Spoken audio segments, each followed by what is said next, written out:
How to make a Discord account. What is up, everybody? Today we're going to look at how you are able to create a Discord account. Without any further delay, let's just jump right into the video. First off, you're going to have to open up your Discord application.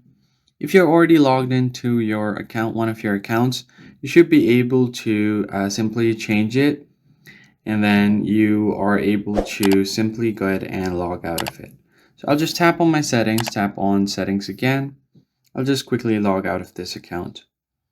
And once you are on the login page, you basically have to tap on register. And then here you can register via two methods. The first one is phone number and the second one is email. Since I've already used my email to log into my account or create an account, I'll just verify it with my phone number. Just quickly enter the phone number and then tap on the next button. Now just go ahead and tap on the next button. Now you need to confirm that you are a human, so just tap on confirm. Now you just have to place the objects in the correct shadow, so just complete this CAPTCHA verification.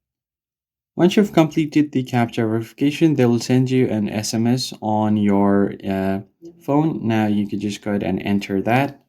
And as you can see, it has automatically filled out the details. So I'm able to simply go ahead and enter my display name. You can skip this for now, but I'll just enter it. Now just tap on next. Now you're going to have to create a username. So they will provide you a username based on your display name. So I'll just create a new username over here. Now once the username is available, you can go over to password and create a strong password. Once you have created your password, just tap on next. Now go ahead and enter your date of birth. So I'll just quickly do that. And once you enter your date of birth, you should be able to tap on create account. So tap on confirm and then tap on create account. Now you can allow Discord to sync to your contact. I'll just skip this for now. I'll just skip this for now as well. And then finally, your new Discord account is created. I hope this tutorial was helpful to you guys, and I'll catch you in the next one.